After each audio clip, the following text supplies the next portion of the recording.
My sister and I have always had a distant relationship, primarily due to the significant age gap between us. Our parents, too, treated us differently from the very beginning. Before my sister was born, our family faced a challenging period when my dad lost his job. Forced to rent out our house and move into a smaller place, we had to make numerous adjustments with limited resources. Despite my dad's efforts to find employment, it became increasingly difficult.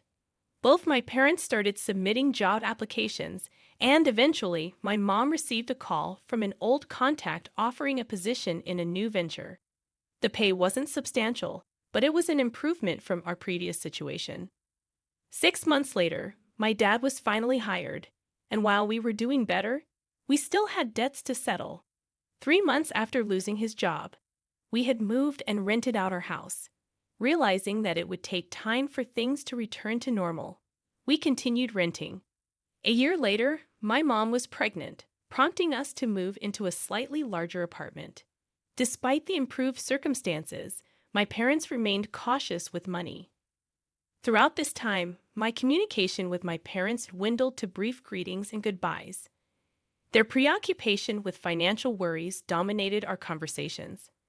When we first shifted, I used to eagerly await their return, but both were exhausted and barely acknowledged me. Despite my efforts to be independent and help out, they seemed oblivious. After our second move, all attention shifted to my pregnant mom. I tried to express my feelings, but she was easily irritated and dismissed my attempts at conversation. My dad, working long hours, would arrive home later than my mom, often ignoring me. I felt like a stranger in my own home, crying myself to sleep while they remained indifferent. 3 months after my dad lost his job, I was transferred to a public school, never returning to my previous one. The loneliness at home and the lack of friends at the new school intensified my desire to reconnect with my old life. As my mom's pregnancy progressed, they seemed to forget my existence entirely. I felt sad and hurt, unable to address the situation. In the final trimester of my mom's pregnancy, with the impending birth just days away, I found myself alone at home while she was at the hospital. Despite my solitude, I refrained from complaining, only wishing for her well-being and the chance to meet the new addition to our family. Upon their return, the baby took center stage, leaving me feeling ignored and isolated. When I asked to see the baby, my mom became agitated, instructing me to leave, and my dad remained silent. I never had the chance to spend quality time with my sister or hold her. My mom was extremely protective, and although my dad attempted a few times to let me be near her, my mom always intervened. It felt as though she harbored a deep resentment towards me, and I couldn't fathom why. A few months after my mom's recovery, my parents decided to move back into the house we owned. I held on to a glimmer of hope that returning home would bring about a return to normalcy. However, as time passed, their attitude towards me worsened. One day, I had a breakdown in front of them, waking up my sister in the process. This led to anger from all of them, and I found myself locked in my room, crying myself to sleep. I soon realized that even though we now own a house, it wasn't spacious. With only 2 bedrooms, they placed me in the attic to make room for my sister. Cleaning the attic was my responsibility, and it was a horrible, cold, and dark place. Without any wiring, there was no possibility of light. I often went up there when my parents had gone to bed, only to sneak back down and sleep on the couch. They caught me a few times but didn't seem to care, as long as I stayed out of their way. As I grew older, I got a job that they were unaware of. When I received my first paycheck, I initially wanted to buy them something in the hopes of gaining their approval. However, I talked myself out of it, collecting the money without spending it on myself either.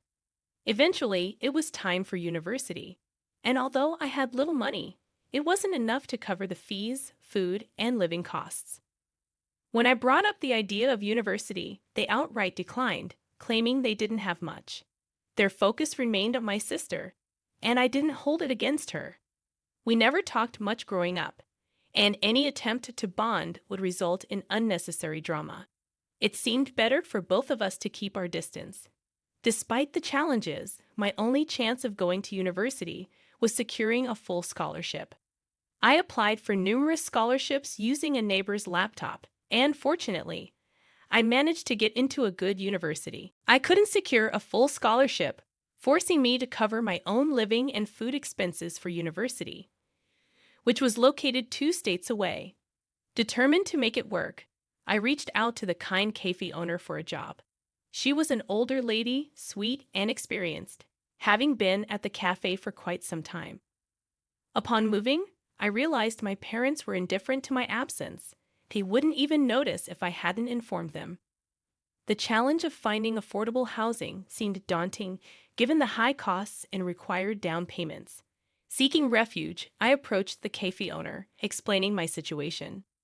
She empathized with my predicament and offered a room upstairs, deducting the cost from my paycheck.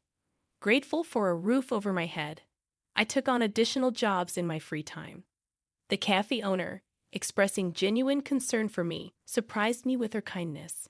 Slowly, I settled into my new life, successfully navigating university and securing a position through pre-placements. With the prospect of a stable job, I purchased expensive clothes for the first time, realizing my worn-out hoodie wouldn't suit the professional image I needed. The first person I shared my success with was the cafe owner, who had been a pillar of support when I needed it the most. She rejoiced with me, hugging and kissing me while expressing pride in my accomplishments. I felt a deep connection with her. She had become like family, and I genuinely loved her. After graduating, I needed to find a place closer to my job, and the cafe owner accompanied me to help make the decision. Even after settling in, I maintained a close relationship with her, visiting once or twice a month and keeping regular contact.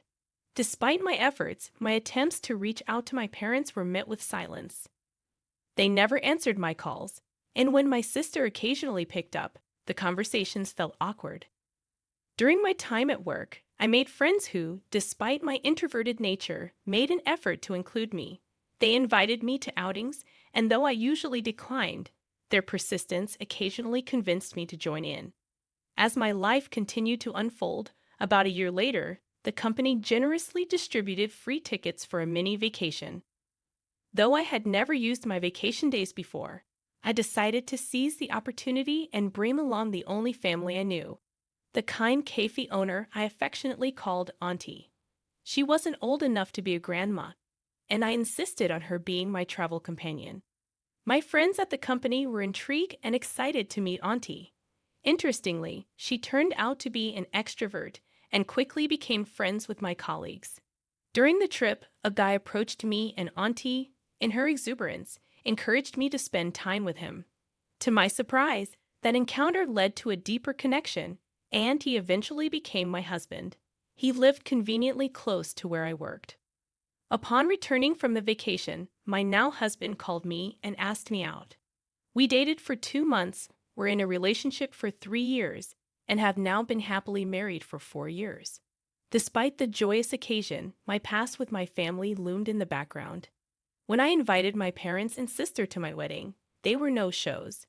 My then-fiancé was aware of the situation and was understandably upset, even contemplating not inviting them.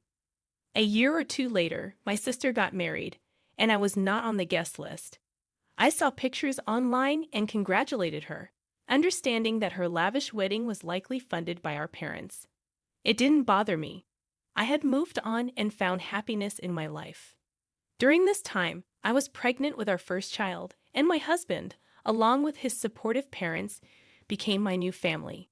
Auntie also visited frequently, and sometimes our home hosted a gathering of all our loved ones during my pregnancy. One day, my aunt received a letter in my name, and I was surprised to find out it was from my parents. I thought they might have heard about my pregnancy and wanted to reach out. I had informed them of my university address years ago, and my contact information had changed since then. At 5 months pregnant, I spoke to my husband about it, and he was understandably hesitant, given the sudden reappearance of my estranged parents after years of silence. My husband, concerned about potential inappropriate content in the letter, asked if he could read it first. He was always careful around me, especially since I was pregnant.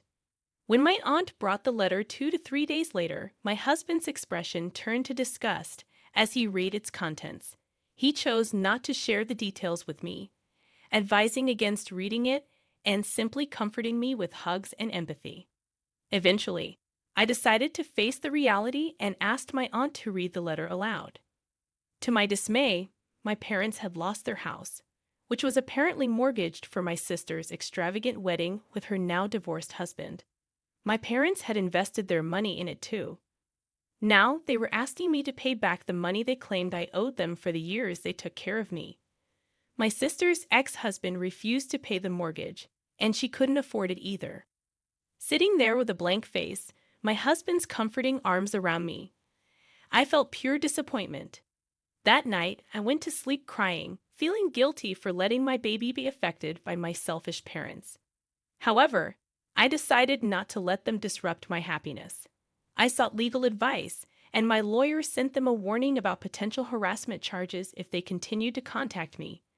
Another letter addressed child neglect, emphasizing that I owed them nothing, from the clothes I wore to the food I ate to the house I owned.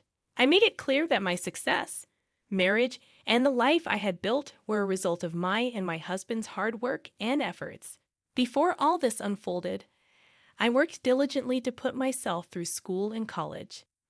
I secured a job and earned promotions through my hard work and dedication. Throughout these milestones, my parents were absent. They neither supported nor contributed financially. The meager scraps I turned into sandwiches and the leftovers I barely ate from their table did not constitute genuine care or support. In response to their claim that I owed them for the years they supposedly took care of me, I asserted that they had contacted the wrong child.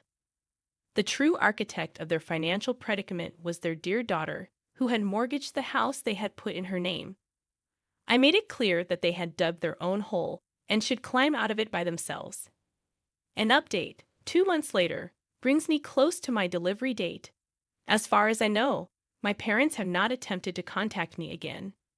My sister, it seems, gave the house to the bank, and I'm unsure if they owe any more debts. They appear to be back to where they started, and with this update, I consider this chapter of my life concluded.